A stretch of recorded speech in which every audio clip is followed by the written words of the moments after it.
Welcome to Heart, where we break the silence, bridge the gaps, and bring real conversations about mental health to the forefront.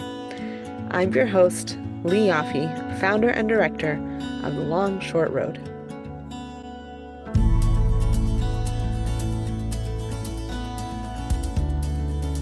My guest today is Aliza Horowitz. Aliza is a licensed mental health counselor in private practice in Brooklyn with close to 2 decades of experience. Aliza is also the co-founder with her husband of the Small Wonder Puppet Theater and a mother of 8 children, Kanai Nahara. And lucky for me, Aliza is a dear friend and member of the Long Short Road's Mental Health Advisory Board. Aliza, welcome to Heart. Thank you. Hi, Leigh.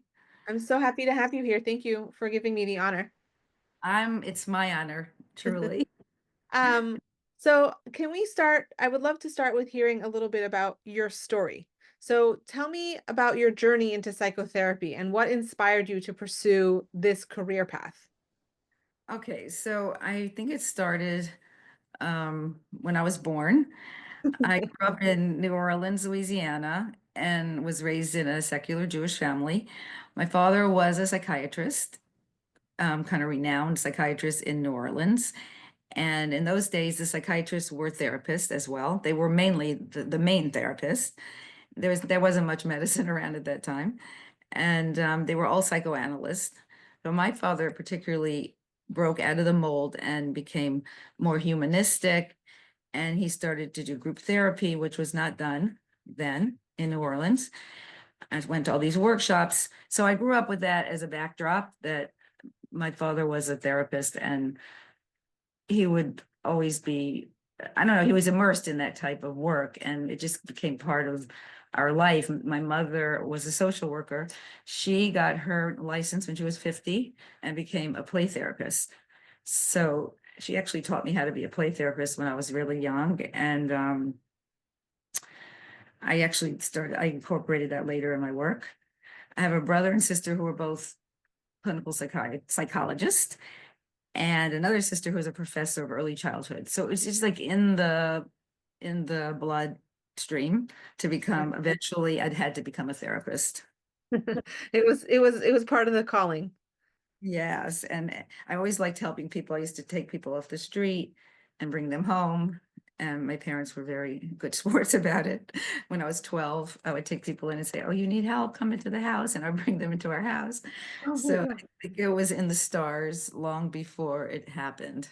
Wow. Well, so let's talk about that. How old were you when you became a ther or when you became your journey when you started your journey to becoming a therapist? Okay, so I in between all that, I became a religious Jew. I had a long journey to for that to happen. I guess it's part of becoming a therapist too, because I feel like there was always something missing, something that wasn't quite right, and I couldn't quite point to it. Becoming religious did help a lot, but then there was still all this anxiety, so I had to end up going to my therapy. And I think that, like, the wounded healer kind of model, where I healed, or I am still healing my own things, and then that helped me want to help other people. Right. Yeah, and then okay, there's so many things in between. But so I actually raised my family first, and then not And if I can interrupt for a minute, for those who are listening who may remember, back in the day, I mean, it's still around, but the Small Wonder Puppet Theater and Uncle Pinchy, that was you. That was what you were doing while you were raising your family. right. Okay, so right before I became religious, I was in a puppet theater in Boston, and it was a political puppet theater, with political ideas, and we used to perform in the park. So part of my dream was to do acting, but puppets wasn't exactly my dream, but it was something like it, but with acting in it. And then when I became prom, then one of my teachers in the first tefillah class that I had said that our everything we do has to be to serve Hashem. Everything has to be to serve God. So I said, "Oh, well, I could do a puppet show, because that's how that's a way of serving God to be, that's your talent. Like any talent you had, you should use to serve God. So I got together all my friends in seminary at that time. That was when I was first becoming Brahmin, first learning, and we made a puppet show about Purim. We made the puppets and we wrote the script and we did the show. It's our first show of the Small Wonder Puppet Theater, and it was done at Beis Rivka preschool. Wow. Wow. And then so after many years, decades of the Small Wonder Puppet Theater and raising your family in Crown Heights, then like I can imagine that somewhere like being a therapist was always on the back of your mind, but it wasn't until much later that that was something that you pursued.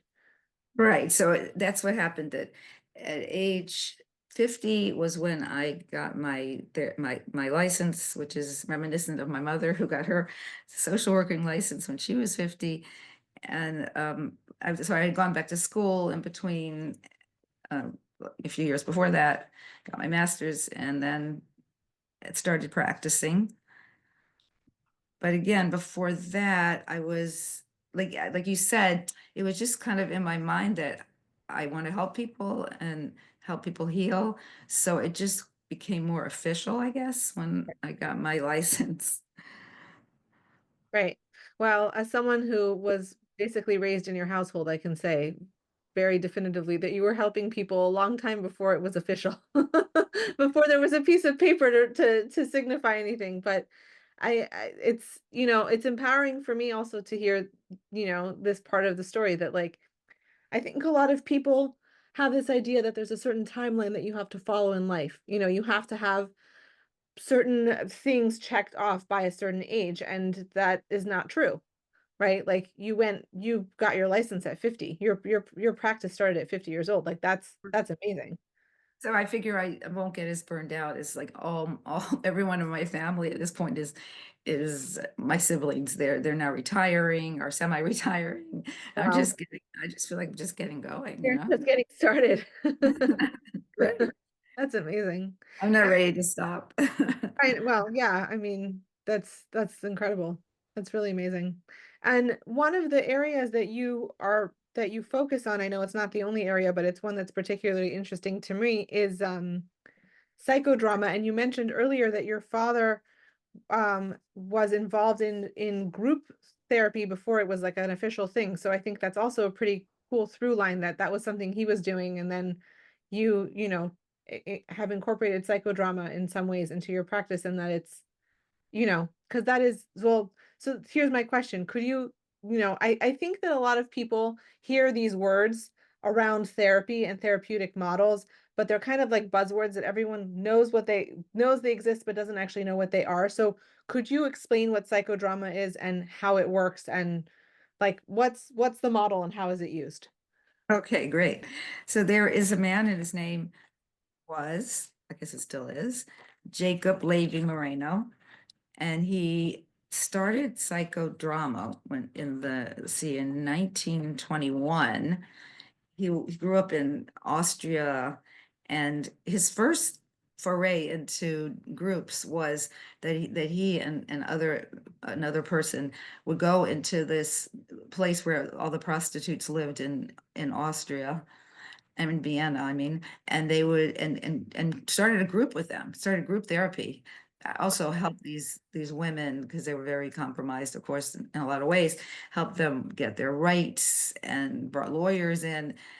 This was his beginnings.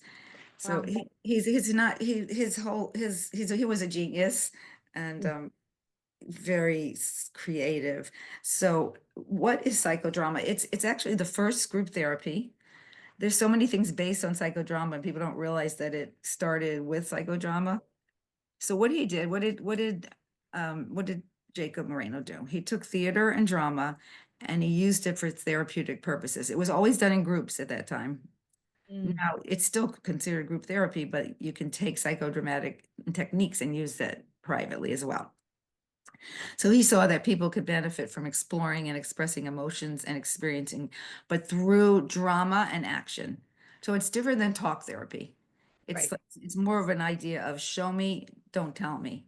Mm, So there's a lot of role playing. We explore the roles that we play: parent role, friend, spouse, brother, sister, worker, through dramatic scenes to experience new ways of being and new ways of expressing ourselves. Wow. So one of the ways to do it is that you create a drama, and there's a protagonist, and there's auxiliary roles, and the person who's playing the drama picks the roles and asks people to play the roles out. And this is one of the trademarks of psychodrama, to that it's actually a play. And it's many times it's done in an actual theater with the lights, and you are able to, if you're playing a role, you're able to step into the skin, so to speak, of another person, and you can feel the world like they feel it. It becomes very mystical and magical sometimes, because when you're playing a role, many times it's as if you're that they're coming through you. And even though the protagonist will train you to be in the role, after a while you actually become that person, and then you'll say things and do things that are so, I guess it's almost chilling in a way. So I'll give you an example. So one time, if you the way to train for psychodrama is to be in a group. So it's like a So you very yourself, like as the therapist, need to be part of a group. right. You're like, an experiential thing. You need 500 hours at least. I've had way more than 500 hours, but it's like how you experience it from the inside out, Right. because Because it's how could you teach something that you haven't experienced yourself? right. And it is an experiential type of therapy. Mhm. So one of the times in the group, I was speaking to my mother who had passed away. That's one of the things in psychodrama. It's very big to speak to people that have passed away, spirits, or just to get in touch with the different worlds. So I chose someone to be my mother. I think it was right around the time of her yard site, the anniversary of her death. And I asked this woman to be my mother. And I trained her a little bit. I said, "Hi, I'm Ruth Cohen." And I said a few things being my mother. And then she took it off over. And she said at one point, "I would love to share some tea and a cake with you, like a cookie or a cake with you." And I just completely, it was just such an awesome moment, because my mother always had tea and cake, and that was her thing. And And the know that. she didn't know anything about my mother except the few little things I had said, but not that. And it just came out. It was like she was like almost as if she's channeling her, although but it's not really she's Right. channeling her. Just somehow she was so much in the role that she felt intuitively what to say. Wow. That's amazing. Yeah. How do you when have you seen like do you have a story of an experience that you had with a client like in the role as the therapist running a group have you seen like how have you seen it impact your clients when they participate in this kind of experience it's you know, experiential therapy is very different from talk therapy because talk therapy, you can remain very intellectual and almost in some ways disconnected from your emotional, right? Like you can sit down and talk about something and not feel an emotional attachment to it. When you're acting it out, it kind of has to move. I can imagine it moves through you. It has a very different, it's a very different experience. So, Right. Right. Our teacher, I mean, yeah, our facilitator, who I learned with for so many years, Jacob Gershoni, is a very special person. So he would have to keep on helping us go from our head to our heart, because even when you're acting, you could still be stuck inside of your head. right. And he could kind of tell when we were in our head, and he would move us to our heart, then as you were saying, then it becomes more real. So I mean, I have many stories, but I guess one of the most powerful was a group that I was leading in a clinic. And the young man, had his father had committed suicide, and he was very angry at his father for committing suicide and abandoning him. And I mean, he felt abandoned by it, yes. So this in this kind of case, you wouldn't use a person as an auxiliary. he would Right. use an empty chair. So he took a chair, and I had him speaking first, saying all the things that were weighing on his heart, the things, his anger and his fears and all the things that happened to him since his father had taken his own life. And it was very emotional. And then I think I had him change places and had him answer, his father answer. And his father was saying some of the things that happened, that how sorry he was that he left, and that he didn't realize the gravity of what it would mean to leave him like that. And he really basically apologized. And then he was able to have some sense of closure about that.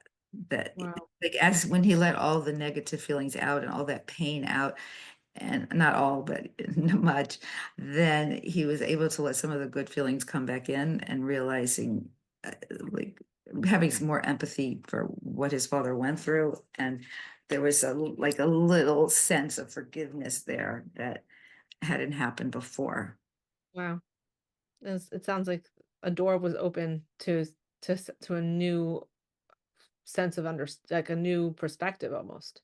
Right. Oh, that's a good word. That's one of the things that changes with of course, in therapy, that's what's supposed to happen. So Sure. with psychodrama, Say not to say that talk therapy is not impactful because it can be, and yeah. I'll just share. And last year, this time last year, I was in California for a series of workshops, and I said in one of the work I was, talking about the importance of somatic healing and, connecting to your body and the emotional experience. And I said in a very definitive way, there's a reason why talk therapy doesn't work. And and a lot of the women in the audience, nodded their head in approval. And then we had a 3-minute break, and a woman marched over to me and she said, "I just want you to know that that could turn a lot of people off because talk therapy can be very impactful for people." And it was very impactful for me. And I said, "You know what? You're right. I'm so sorry." Like, it's not to disregard one over the other. It's just there's different ways of healing and different tools of healing, but you sometimes need more than just speaking about the particular problem in order to move through it. But ideally, the perspective shift is what we're hoping for in a therapeutic setting. Right. And I do think it can happen in any type of therapy. I remember the one of the times, one of the classes I went to, and they were showing this study about like what their type of therapy works the best. And in the end, the conclusion was it's not the therapy, it's the therapist. Right. That if you're clicking and you're connecting to your therapist, they could be doing anything, Yeah. CBT, anything, and it will be like your way, to get in your journey. Yeah. Um, Sometimes people will ask me, when people will call the long short road to ask for referrals or recommendations, they're like, "Who is the best therapist you can recommend for this particular thing?" And my answer always is, I could give you the top therapist in that particular field, right? It's DBT or CBT or somatic or whatever. If you don't click with them, if it doesn't feel like a shidduch, it doesn't matter how good they are, right? They could be a world-renowned therapist. If it right. doesn't speak to you. Yeah, exactly. I agree. So another area of your practice is EMDR, which is a widely used therapeutic technique that has become very popular, though I think you were doing it way before it blew. I mean, I remember I was one of the first people you did it on. Oh, yeah. Um, to help me get over my fear of driving. That was like 15 years ago. Um, can you explain what EMDR is and yeah, how does it work? Yes. Okay. So I found that if I explain it for the way is explained to children, it's much easier to understand. Great. That's my favorite way to do things. Yes, for me too. So, so it sounds very scary, it stands for eye movement desensitization and reprocessing therapy. Like that's a very big Right, it's a big word, but what it really means is that when there's trauma, well, it's done mainly for trauma, although it's also used for anxiety, and it's used for many things. Like I think the EMDR people say it's used for everything, just about everything. But it was first developed for trauma, And actually, I think it's the most studied trauma therapy, probably, with the most studies done on it. And it was done first, the studies were done about war veterans getting over that type of trauma, which is very difficult to get over. Mhm. So the idea is that the eye movement somehow it imitates the REM sleep, which is the rapid eye movement sleep that happens when we're dreaming. But when we're dreaming, we're also processing. We're processing, like say the toxic moments or the difficult moments of our life. But trauma, it's just too big. It's like a big giant ice cube that can't be, frozen, that doesn't let you move past it. So in order to like melt it and kind of integrate it, that's how the EMDR was developed, that it somehow is able to take that big block of ice and melt it into some kind of integration system to your brain. And part of that is that back and forth movement, the bilateral movement, which is not only eye movement anymore. Now there's these little clickers, there's these little tones, there's lights, there's so many different ways to do it. You don't even have to, a person could, God forbid, be blind and still do EMDR. Wow. And it's That, supposed to, yeah, and so it's supposed to anyways help you feel better after a trauma, and takes the sorry to interrupt, it takes the emotions out of it. Like it it takes the emotional charge. mhm. It doesn't make you forget it. You Right. just the charge is taken out.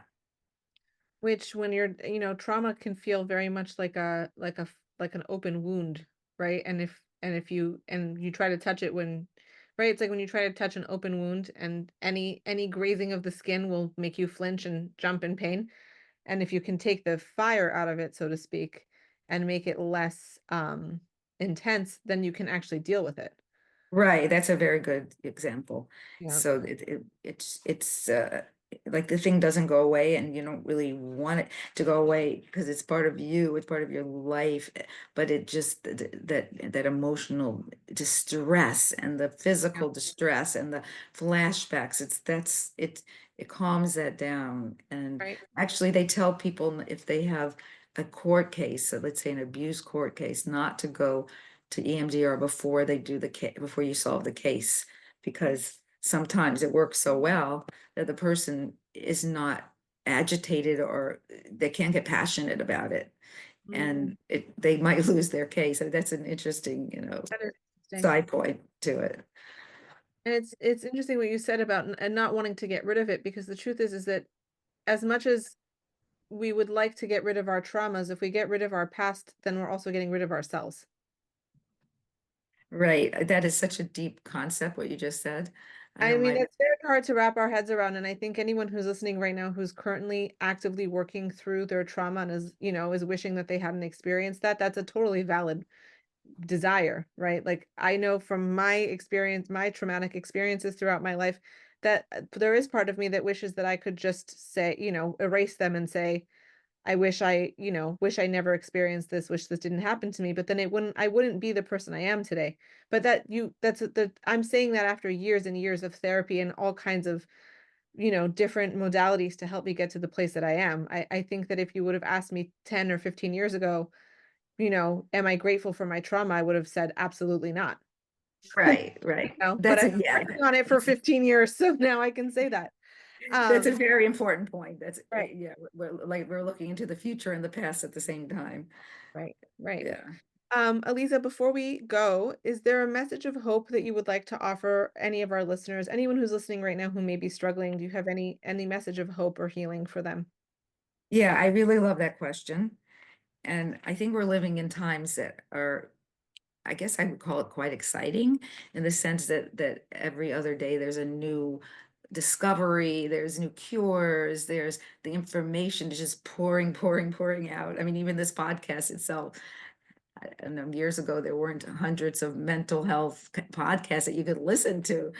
So I guess my message of hope is that our brain, the new studies are showing that our brain has they call it elasticity, and that you can rewire your brain. And it wasn't ever even a dream before that that could happen. That's one thing. And the second thing is that psychotherapy itself, it's based on a principle that the way we experience reality is based on our inner state of consciousness, and that when we change our inner reality, then we can actually see a path to change the reality around us. And that's hopeful because it depends on our decision.